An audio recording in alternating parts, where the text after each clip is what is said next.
To the best of our knowledge, there is no other place in the entire universe like planet Earth. Among the billions of stars throughout space, only Earth is known to support life.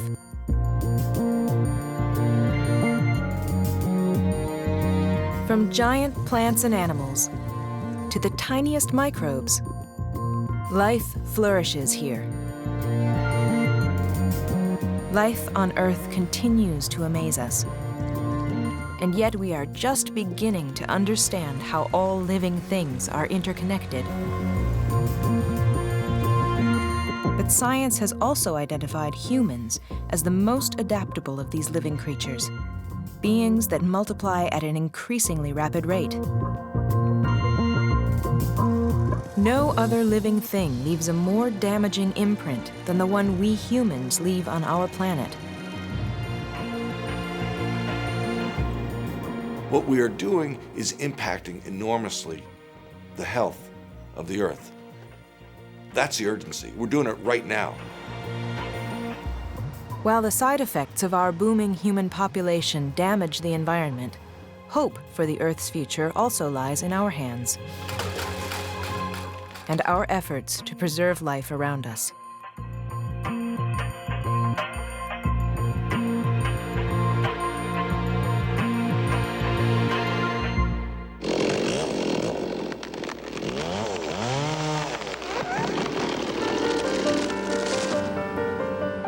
More environmental damage has been done to the Earth in the last 100 years than has occurred in the last 100,000. Pollution and evidence of human carelessness is everywhere. There's an enormous change that's taken place on the planet Earth. What our grandparents saw is very different from what we see. So a young child looks in a river and sees one fish. When their grandfather looked in that same river, they saw 100 fish. You need only look at the coastal creeks of Northern California to recognize the fragile relationship between living things. Coho salmon are the native fish of this area. Like all coastal salmon, they live part of their life in the open ocean and return to the creeks and streams where they were born to reproduce. But because of environmental damage, as much as 85% of the creeks and rivers that were once home to them no longer support them. In less than 100 years, their numbers have dwindled from nearly 500,000 to only about 5,000. At the Warm Springs Fish Hatchery, north of San Francisco, California, a last-ditch effort is being made to save the coho salmon from extinction. Okay, male. These fish are about to be transported to a creek where they will be released to spawn in the wild. Okay, this is a female adult coho right here. See? Generally, you can tell the females, they have a shorter snout than the males. And this one, you can feel, actually, if you run your hand down here, you can actually feel eggs. In order for them to survive, salmon require cold, clear river water and undisturbed gravel beds where they can lay their eggs. Coho are really fussy in their habitat requirements. They want what I've called 3D habitat, which stands for deep, dark, dense, and cold. They want deep pools, they want lots of shade, and they want dense structure, logs and branches and stumps in the stream, lots of objects in the stream. Without a 3D habitat, coho will move or die. For years, scientists thought that maintaining a healthy population of coho was enough to save them. We thought that just planting fish out of a hatchery truck could bring them back. But really, we have to bring back the environment that can support those fish. For thousands of years, coho have naturally returned to a place called Walker Creek, which meanders across land owned by rancher Jorge Presser. We came here because the area is so extraordinarily beautiful, and this land is extraordinarily beautiful. I can't even imagine saying I own the place. Originally, when we first came here, the herd was about 100 animals, and our great concern was the conservation of the land. there was a huge amount of areas of erosion in the property. Jorge Presser hopes to reverse years of hillside erosion causing damage to the creeks below by taking a new approach to ranch management. And help is on the way from a group of environmentalists, all in the 4th grade. So we want to welcome you here. Why are we here? Why are we doing this work today anyway? What's the point? Yeah? To create more vegetation. Exactly. Why is vegetation important? Because a lot of dirt would go down into the river when the rains. So the trees would stop the water. We have 6 locations in this gully, and then the energy from the water is digging out the soil and it's washing down this hill past the house into Walker Creek. You can see that you're going to have a direct benefit on that creek right there. So here's some of the tools we're going to be working with. Denise Fisher works with the STRAW program, Students and Teachers Restoring a Watershed. The STRAW program has been active on California ranches since the 1990s. And it's gonna hold that dirt. You guys ready? Yes. All right. Okay, we're ready to get muddy. Okay. Okay, so we gotta watch the water, right? Students and teachers make weekly field trips mending eroded hillsides. We're planting some plants like coyote brush and willow trees, so that when it's bigger, that would stop more erosion. Fish such as steelhead and coho need to have gravel to spawn, and when you have a lot of fine sediment in the gravel, it makes it like concrete, and they can't actually make a hole to lay their eggs with their tails because it's all been embedded with sediments. So one of the ways that you improve the habitat is to decrease sediment into the creek system. And then we'll just keep stacking up. We got to get up to 3 feet. We're going to use this soil here to backfill in behind the biolog. And then these are the coyote brush, and we'll backfill. Denise and her team have designed a plan that includes living willows, brush, and straw to hold back the erosion and shore up the hillside. Yeah. You know, the willows will be woven in between here. And that willow brush will grow? It will also grow. The whole thing is a living structure. In 5 years, it'll be as tall as the bank there, and in 10 years, it'll be 20 feet tall. Oh. Yeah, it'll be great. Okay, which way are we going? Okay, and it's going to be right up against the edge, and not a whole bunch. Okay, it goes on this side. Okay. Over time, these efforts should turn back the clock on this land, closer to the way it was when the first humans lived here.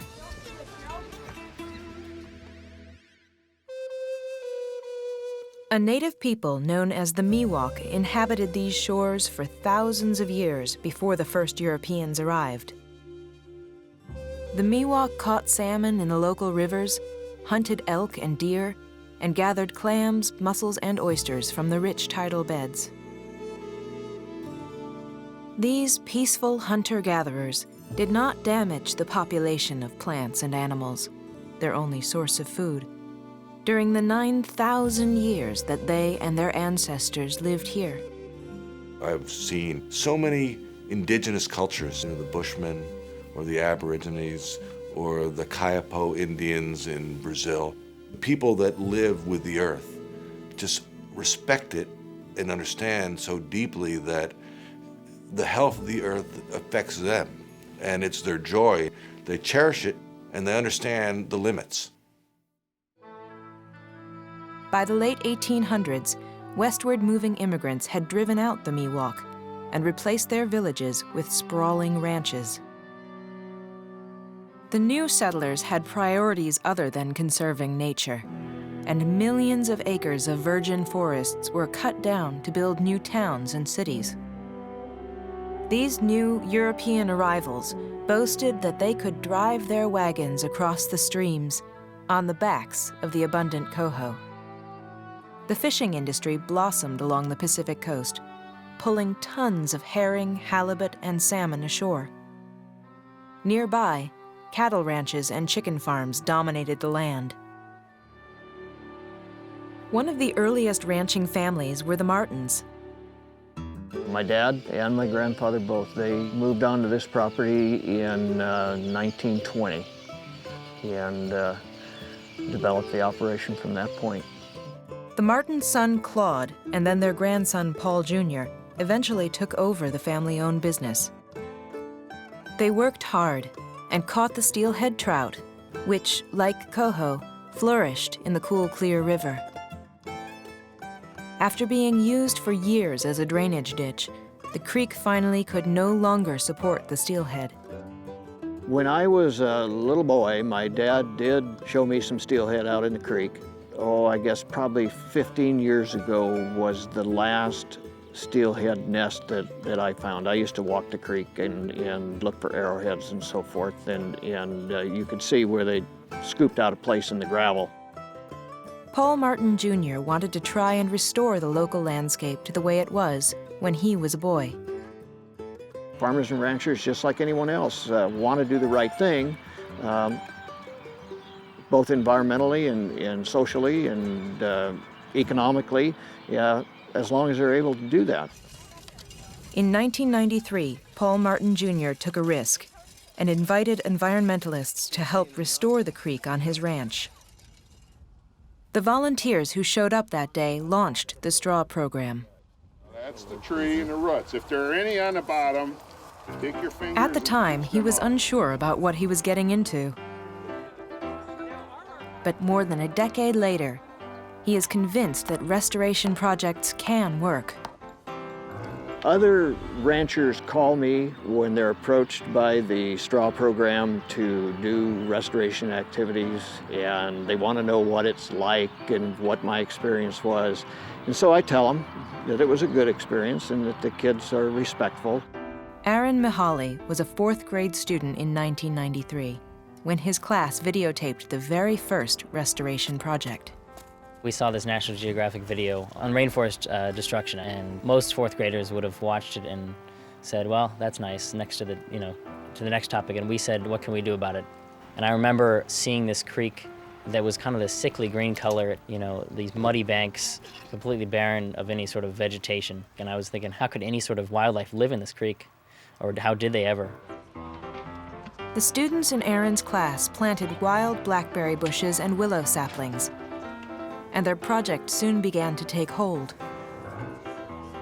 Since that first restoration project on Paul Martin's ranch, songbirds not seen in years have returned to the willows, now more than 20 feet tall. Not only did the project transform the landscape, it has transformed the lives of many of those 4th grade students. I don't think I used the term environmentalist to describe myself in 4th grade, but I think I did once I started this project. What I really learned is that if you start at the local level, there's undoubtedly something you can do. Pre-cleanup is just one example. If you have everyone acting at their local level, you got a lot of problems solved on the larger scale. So, a large-scale problem is basically just a series of local level problems, in aggregate. So, you can make that difference. Even among the earliest European settlers, a few nature lovers began to appreciate wilderness for more than only raw materials. In 1892, Scottish-born John Muir founded California's Sierra Club. In Muir's view, wilderness had inherent value. Nature was a spiritual place, and any loss of it diminished humanity. In 1903, Muir invited President Theodore Roosevelt on a tour of Yosemite Valley. Roosevelt would go on to set aside over 150 million acres in hundreds of national parks and forests. At the time, people thought that creating and protecting parks was enough to preserve nature forever. But today, we understand that nature doesn't end at park boundaries. What happens to the creatures that live in that one isolated park when that place changes? When the palm trees or the pine trees or the grasslands or the waterways are different from what that frog or that raccoon or that mountain lion needs. They will move, they have legs, they search for a place where they can get their food. And if they leave that park and hit a highway or a cleared golf course or a city and they can't get to the next place, they're gone.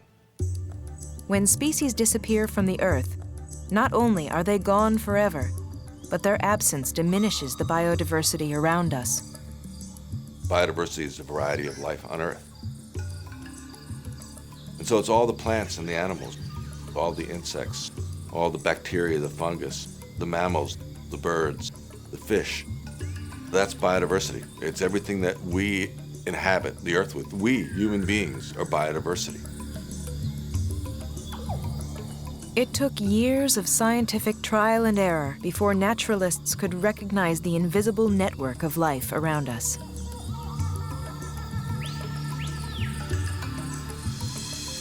When you put grasses and forests and insects and mammals and birds together, you have something that's called an ecosystem. An ecosystem can be as small as a rotting log or as big as the Amazon rainforest. Today, we understand how one living thing is linked to the next. All ecosystems are healthiest when a variety of living things can grow, reproduce, and die there, creating interconnected cycles that support one another.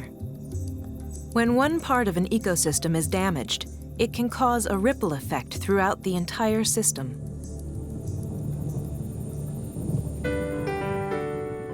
In the case of Walker Creek, that ecosystem is called a watershed, all of the surrounding land that drains into the creek. We cannot maintain our streams without thinking about the watershed, because everything in the watershed flows to the stream. I've come to believe that we have to practice fishery management on the mountaintop. Start at the mountaintop and work down, and that's the only way we can protect these fish in the long run. That's probably enough if we're going to put fish in there. Yeah, let's. By recognizing the connection between hillside erosion and the ability of Walker Creek to sustain its fish population, biologists are now preparing to restore the missing link in this ecosystem. Coho salmon are about to be returned to their native habitat. But unlike today's conservation efforts, naturalists didn't always plant fish in our lakes and rivers.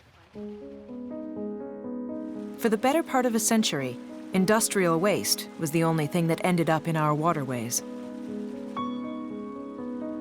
Air became unbreathable, and pollution went unchecked.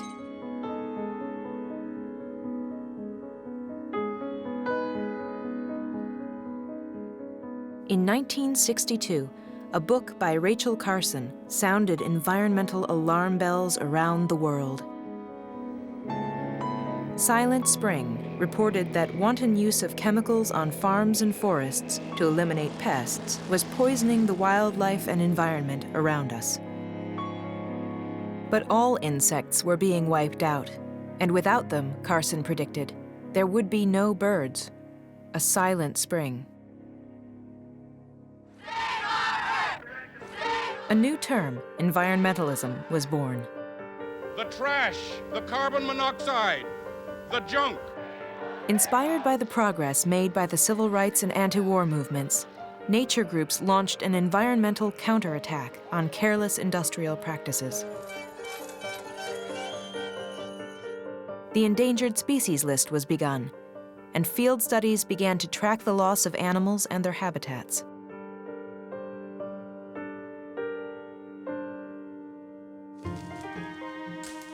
Good science continues to be the key for any conservation effort.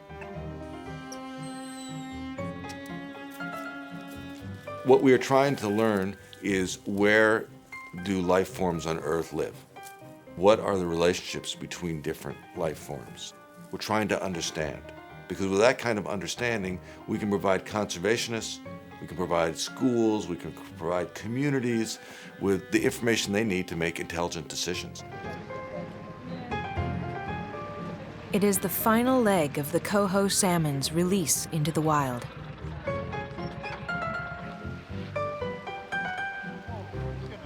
For the first time in 20 years, this endangered species is returning to Walker Creek. Within days or even hours, they will spawn.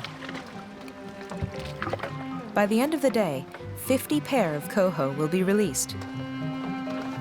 and go. All right, guy. You go get him. Okay, last one. This creek is still suffering from erosion. But if all goes to plan, in 3 years, as the creek repairs, the offspring of these fish will return from the open ocean to continue the cycle. Probably less than a foot less. Yay! Well done, everybody. There's nothing better than a community taking care of its environment. That place that they're protecting, that species that they're caring for, has its own value. I mean, if you destroy the breeding habitat of the salmon, which are these creeks and rivers, then the salmon in the ocean have no chance of survival. It's the same creature. So you have to do that project, and that a community can undertake that and a school district can do that is absolutely brilliant.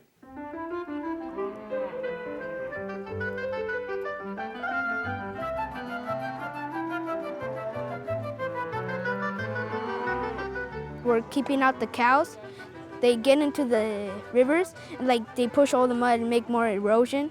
I started learning a lot of words about vegetation and erosion, silt, and all that. I'll probably come back when I'm in high school or a little bit younger. Let's see how big did the plants grow.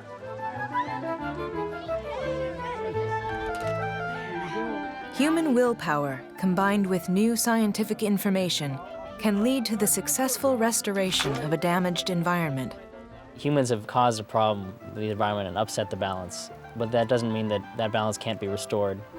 We have a responsibility, because we upset the balance, to also restore it. Science has to date described nearly 2 million species of living creatures on Earth. But estimates indicate there may be more than 100 million in all. Will we discover them before their time, or our own, runs out? I don't see anything that tells me all is lost. What I see out there tells me that we can make progress. I see kids, 4th and 5th grade kids, were making a difference, and it led to broader environmental programs. So, yeah, we can make a difference. There were no programs like Straw 15 years ago. Young people have the power to change the way this society operates. They should start with the parents, then go after their school teachers, then go after the politicians, and we can end up with a society that values the environment.